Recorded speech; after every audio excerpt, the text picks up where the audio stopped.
UKLO 1 year masters. No IELTS required up to 5 years visa. High visa success rate. నమస్తే and welcome to hit TV.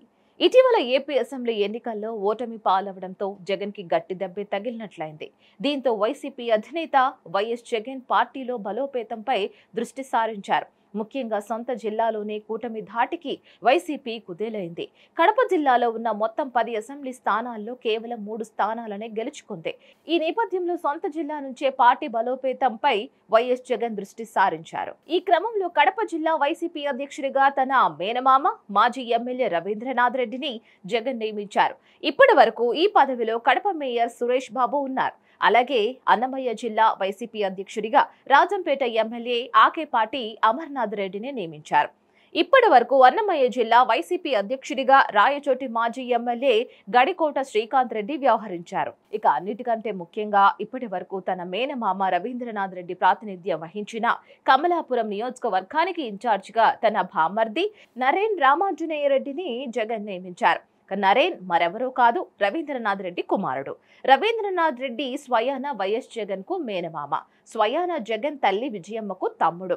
గతంలో వైఎస్ఆర్ ముఖ్యమంత్రిగా ఉన్నప్పుడు Congress party తరపున కడప మేయర్గా రవీంద్రనాథ్ రెడ్డి పనిచేశారు. 2014-19 ఎన్నికల్లో వైఎస్ఆర్ జిల్లా కమలాపురం నుంచి పోటీ చేసి వైసీపీ అభ్యర్థిగా రవీంద్రనాథ్ రెడ్డి విజయం సాధించారు.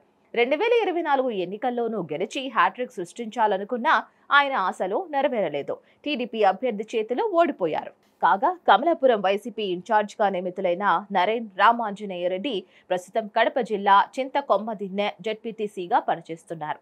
మరోవైపు వ్యాపార రంగంలోనూ చురుగ్గా రాణిస్తున్నారు.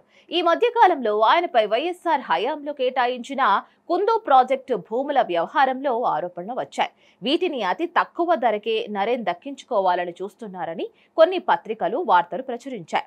ఇక వీటిని నరేన్ ఆయన తండ్రి రవీంద్రనాథ్ రెడ్డి ఖండించారు.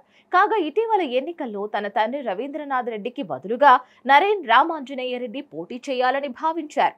అయితే చివరకు ఏమైందో ఏమో, మళ్ళీ రవీంద్రనాథ్ రెడ్డే పోటీ చేశారు. అయితే ఆయన ఓడిపోవడంతో జగన్ తన భావమర్ది నరేన్ ను ఇన్ఛార్జిగా నియమించారు. దీన్ని బట్టి వచ్చే ఎన్నికల్లో ఆయనే పోటీ చేయనున్నారు. మరిన్ని అప్డేట్స్ కోసం stay tune to hit TV. Hit TV app ని డౌన్లోడ్ చేసుకోండి. ఇందులో short news, live news, entertainment movies అన్ని అవైలబుల్ గా ఉన్నాయి. Please download hit TV app. Hit TV app hit TV app ని ఫ్రీగా డౌన్లోడ్ చేసుకోండి.